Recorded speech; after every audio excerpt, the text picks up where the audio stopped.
समूचे भारत में माओवादी नुकसान झेल रहे हैं और खास करके केंद्रीय भारत जो दंडकारण्य का हिस्सा पड़ता है वहाँ पर नक्सलवादियों को काफ़ी जनहानि का भी नुकसान करना पड़ा है।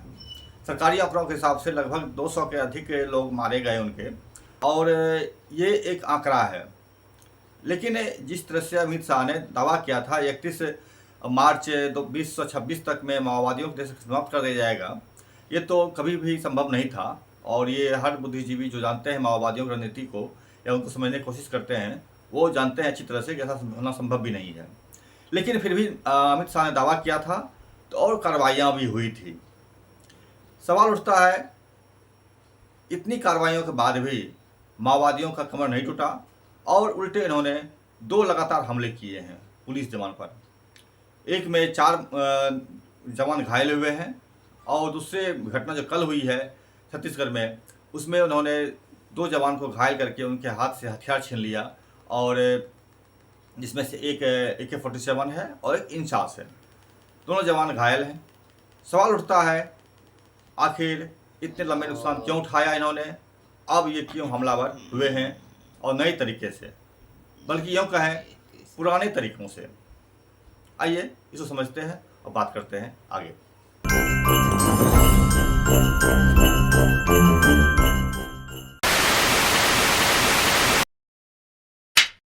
माओवादियों के दस्तावेज में जब लिट्टे को समाप्त किया गया था तो उस पर उन्होंने एक विश्लेषण किया था, एनालिसिस किया था।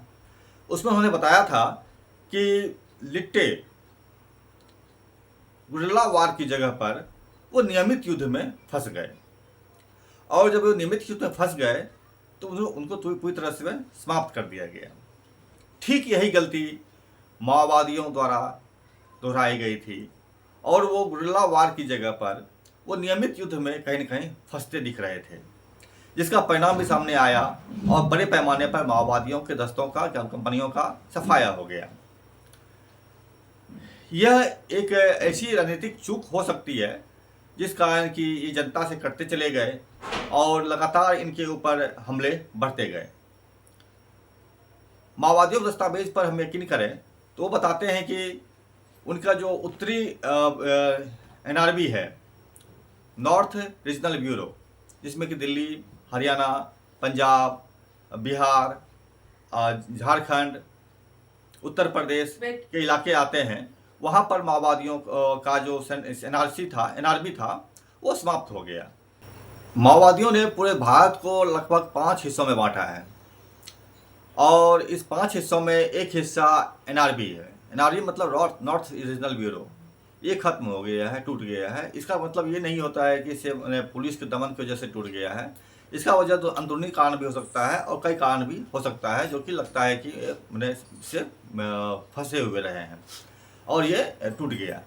और इस तरह से भारत के जो सेंट्रल आपको भारत बांटा गया है वो दंडकारण्य का इलाका है, जहाँ पर कि माओवादी का एक महत्वपूर्ण इलाका माना जाता है।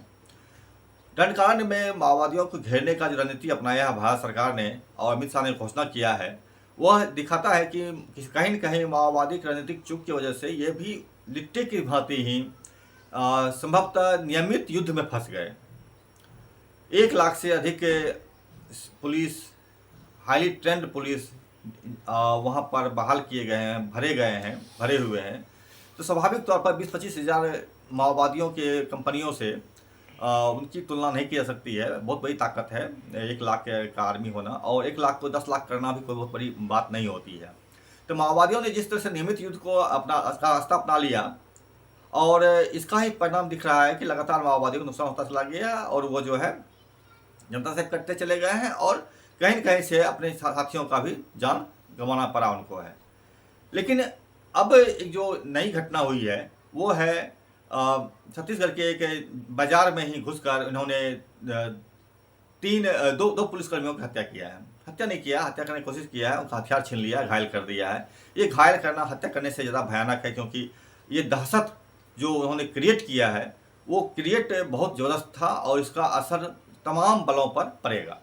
आप देख पा रहे हैं जैसे जवानों की मूवमेंट भी घटी है, कहीं न कहीं घटा है, और यह जो उन्होंने नया तकनीक अपनाया है, ये तकनीक पुरानी है, और स्मॉल एक्शन टीम के माध्यम से जिस तरह से लगातार एक्शन करते रहे हैं पूरे भारत में, विभिन्न नेताओं को पर हमला किए हैं एक एक्शन टीम के माध्यम से, या फिर हैदराबाद में जाकर के एक डीआईजी की हत्या किए हैं, या फिर आप कह सकते हैं कि चंद्रबाबू नायडू जो उस समय वर्तमान में चीफ मिनिस्टर थे, तत्कालीन चीफ मिनिस्टर थे, उनके ऊपर हमला किया इन्होंने और उनको उनके बुलेट प्रूफ गाड़ी जो था उनका उसको उड़ा दिया गया। ये अलग बात है कि वो उससे बच गए, लेकिन ये जो काम किया गया था ये एक्शन टीम के माध्यम से किया गया था। एक्शन टीम का मतलब होता है कि 3 या 5 लोगों का एक समूह होता है, टीम होता है, जो कि सामान्य लोगों के बीच में ही घुल मिल के रहते हैं और मौका पाते ही वो एक्शन में आते हैं और अपना कार्रवाई करके फिर वो निकल जाते हैं। यही रणनीति जो है माओवादियों की वास्तविक रणनीति है, इस कारण की जनता के बीच में रहना, जनता के बीच में हमला करके जनता के बीच में मिल जाना, ये उनकी पुरानी रणनीति रही है। और ये रणनीति ऐसी रणनीति रही है जो कि अचूक प्रहार करता रहा है दुश्मनों पर। नियमित युद्ध से आप भारत सरकार को नहीं हरा सकते, यह माओवादी भी जानते हैं, लेकिन पता नहीं क्यों किस तकनीकी माध्यम से क्या चूक हुई उनसे, वो लगातार नियमित युद्ध में फंसते चले गए और नियमित युद्ध में लगातार बड़ी संख्या में इनके लोग मारे चले गए। ये एक बहुत बड़ा सवाल है। इसी क्रम में जब हम आगे बढ़ते हैं तो इसके अंदरूनी अभी जो आप पिछले दिन पहले का जो एक उन्होंने एक प्रेस बयान जारी किया था, लगभग एक साल 10 महीना पहले 3 जनवरी को, उन्होंने बताया था कि 2 कॉमरेड जो उनके हैं एनआरबी में ही थे, वो पार्टी में डिवीज़न करने की कोशिश कर रहे थे और डिवीज़न करने की कोशिश का मामला स्पष्ट होता है कि पार्टी के अंदर 2 विचारधारा का जो टकराव है वो काफ़ी तीखा है और इस तीखेपन का ही परिणाम लगता है कि आपको एनआरबी जो है वह ध्वस्त हुआ है और पार्टी में डिवीज़न करने का जो कोशिश किया गया था, जो उन्होंने दस्तावेज में अपने प्रेस विज्ञप्ति के माध्यम से जारी किया था, वो इसी का परिणाम दिखता है। लगता है माओवादी इस चीज़ों को समझ गए हैं और फिर से अपनी पुरानी रणनीति जो था जनता के बीच में रहना और जनता के बीच में रहते हुए ही दुश्मन पर हमला करना, जनता के बीच में मिल जाना, गुरिल्ला तकनीक, गुरिल्ला वार, इसको उन्होंने फिर से आत्मसात किया है और उसे लागू करने का प्रयास किया है। ये 2 घटनाएं जो घटी है लगातार, वह इसी दिशा की ओर इशारा करता है। स्वाभाविक निश्चित तौर पर आप भारत सरकार के साथ नियमित युद्ध में फंस करके खुद को ही ख़त्म कर लेंगे, आप इसे हरा नहीं सकते हैं, क्योंकि इसके पास काफ़ी बड़ी मात्रा में सेना है, संसाधन है, आधुनिक हथियार हैं, आपको उनके पास तुरंत डिप्लॉय करने के लिए फौज है। अगर 1 लाख है, 1 लाख को 5 लाख करना, 5 लाख को 10 लाख करना, 10 लाख को 1 करोड़ करना उनके कोई बड़ी बात नहीं है। ये एक बड़ा बदलाव है माओवादियों के रणनीति के अंदर में जो दिख रहा है। दूसरी चीज़ जो है वो ये है कि माओवादियों के जो दस्तों की जो लगातार नृशंस हत्याएँ की गई है पुलिस द्वारा, और यहाँ तक कहा गया है कि पिछले बार जो 38 माओवादियों की एक साथ ही किलिंग किया गया था, उसमें 17 माओवादी ऐसे थे जो घायल हुए थे। उन घायल माओवादियों को भी पुलिस ने बचाने की कोशिश नहीं किया, उन्हें गोली मार करके उनकी भी हत्या कर दी। इसके उलट माओवादी कभी भी पुलिस पर हमला नहीं करते हैं, पुलिस की अगर गिरफ्तार कर लिया तो उसकी हत्या नहीं करते हैं। ये उनके कई विभिन्न पिछले फैसलों से भी देखा गया है, जन अदालत में जो उन्होंने फैसला दिया था उसमें भी देखा गया है। और इनकी रणनीति भी है कि पुलिस पर हमला हम तब तक नहीं करेंगे जब तक कि वहाँ पर हमलावर नहीं होते हैं या फिर हमें नुकसान नहीं पहुँचाने के लिए आते हैं, अन्यथा वो मेरे भाई हैं, मेरे बंधु हैं। और इस तरह से वो लगातार पुलिस सेना के ज़मानों से, पुलिस के ज़मानों से अपील भी जारी करते रहे हैं कि आप हमारे वर्गीय भाई हैं, आप हम पर हमला न करें और हम भी आप पर हमला नहीं करेंगे। हम दोनों को दुश्मन जो है वो पूंजीपति है, वह कारपोरेट घराना है, वो भारत सरकार है। ये लगातार माओवादियों तरफ से इस बात का पम्पलेट के माध्यम से हो या प्रेस कॉन्फ्रेंस के माध्यम से हो या प्रेस रिलीज के माध्यम से हो जारी करते रहे हैं, जाहिर करते रहे हैं, या बुकलेट के माध्यम से भी वो जाहिर लगातार करते रहे हैं। फिर भी लड़ाई होती है, लोगों दोनों तरफ से हत्याएँ होती है। लेकिन अब जो तकनीक आया है वह वही तकनीक आया है, पुराना तकनीक जो कि उन्होंने किया है। इसमें एक सबसे मज़ेदार चीज़ एक और है कि लगातार माओवादियों के नेतृत्व पर हमला करने का पुलिस का कोशिश रहा है। एक बात ज़रूर है कि पुराने ज़माने में जब राजे रजवाड़ों का दौर था, उस ज़माने में अगर राजा की हत्या हो जाती थी किसी युद्ध के में, तो लगभग समूचा युद्ध को हारा हुआ मान लिया जाता था। सेनाएं भाग खड़ी होती थी जिनकी राजा की हत्या होती थी, और उसको जो है राज को जीत लिया जाता था। लेकिन आधुनिक समय में जब प्रजातंत्र है, जनवादी ताकतें मजबूती से जनता की तरफ से लड़ रही है, और सबसे बड़ी बात है कि मार्क्सवाद लेनिनवाद माओवाद जो दुनिया में आगे बढ़ा है, वो इस बात को ठुकराता है।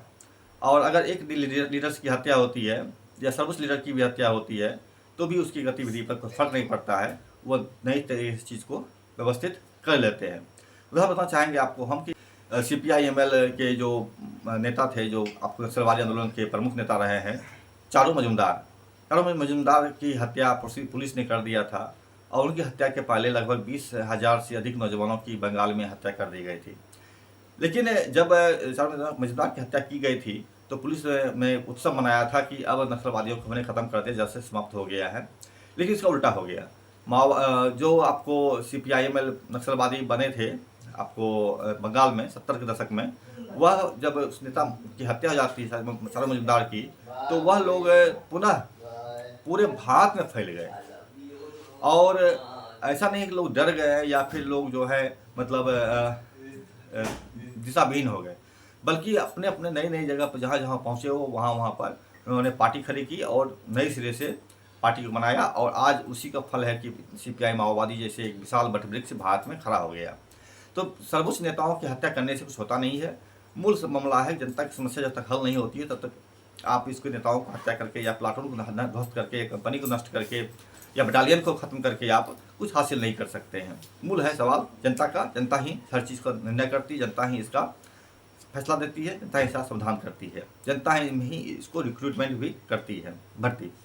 तो ये एक छोटी सी घटना थी जिसने कि माओवादियों की रणनीति को साफ साफ दिखाया है कि वो एक बार फिर से पॉइंट रणनीति जो था, गुरिल्ला वार की रणनीति, उस पर अमल करना शुरू किए हैं, और नियमित युद्ध का जो पैटर्न अपनाए थे ये टिक करके लड़ने वाला, उसी चीज़ को जो है कहीं न कहीं ये बैक किए हैं। ये इनके अंदर रणनीति के जो तरीका है ये दिखता है। एक और चीज़ जो बताना चाहेंगे इस मामले में हम, जो इस दो घटनाएं से साबित होती है, माओवादियों के जो लगता है कि कुछ दिनों से माओवादी केवल सैन्य कार्रवाई पर निर्भर ज़्यादा हो गए थे, जिस कारण कि इसके जो अन्य विभाग थे, मसलन छात्र संगठन या इसके मजदूर यूनियन या फिर बुद्धिजीवी यूनियन या जो भी यूनियन बनाए थे ओपन फ्रंट के तौर पर, वो सभी फ्रंट जो है कहीं न कहीं से निष्क्रिय हो गया, और उसका भी एक असर पड़ता है कि माओवादी कहीं न कहीं से जनता से बीच से कटने लगे थे। लेकिन जो नई रणनीति आप देखे हैं, दो मुठभेड़ में जो दिखाया गया है, कल की घटना और उसके पहले की घटना, जो इन्होंने स्मॉल एक्शन टीम के माध्यम से या एक्शन टीम के माध्यम से जो कार्रवाई किया है, माओवादी की रणनीति में बहुत बड़ा बदलाव की ओर इशारा करता है। और ये इशारा आपको फिर से पुलिस के जवानों में दहशत पैदा करेगा। यह हमला बेशक कम हो, छोटा हो, बड़ा हो, महत्वपूर्ण नहीं रखता है। महत्वपूर्ण चीज़ है दहशत जो था, जिसे कि पुलिस ने ख़त्म करने का प्रयास किया था अपने अंदर से, उस दहशत को फिर से इन्होंने उस पुलिस के अफसरों के बीच में उसके सीने में झोंक दिया है, और यह एक बहुत बड़ा रणनीतिक अचीवमेंट के तौर पर भी देखा जा सकता है माओवादियों के इस एक्शन के माध्यम से। ये एक माओवादी राजनीति में बड़ा बदलाव है, और इसको लोग कहीं न कहीं से वाच कर रहे हैं और देख रहे हैं, सरकार भी देख रही है। लेकिन एक चीज़ जो स्पष्ट लगता है वो ये लगता है कि अमित शाह का जो 31 मार्च का जो फिलॉसफी था, वो कहीं न कहीं से टिकेगा नहीं। इसमें एक और मज़ेदार चीज़ जो जानने लायक चीज़ है, जो ज़्यादा ही मतलब चिंतनीय हो सकता है, वो ये कि माओवादी अपने हर साथी का हत्या का बदला लेते हैं। अमित शाह सामने हैं, अमित शाह ने अनाउंस किया था हम ख़त्म कर देंगे, तो और अमित शाह अभी न केवल राष्ट्रीय अवतरीपार तौर पर बल्कि अंतर्राष्ट्रीय तौर पर ही काफ़ी बदनाम हो चुके हैं। एक डर जरूर है कहीं अमित शाह माओवादियों के निशाने पर ना आ जाए, इन्हें वो कहीं वो ख़त्म ना कर दे। ये एक बड़ा चैलेंज होगा सरकार के लिए, ये बहुत बड़ा चैलेंज होगा उन बड़े बड़े आला अधिकारियों के लिए जो माओवादियों को ख़त्म करने का सपना देखा करते थे, और उनके जवानों, उनके कार्यकर्ताओं के नेताओं की हत्या किए हैं। उनका जोखिम कितना बड़ा होगा ये तो वही जाने, माओवादी जाने। जब तथ्य सामने आएंगे, चर्चाएं उस पर फिर होगी। नमस्कार, मैं समरभूमि सरोज शर्मा। इस चैनल को देखिए, लाइक कीजिए, सब्सक्राइब कीजिए, शेयर कीजिए और हमसे जुड़े रहिए।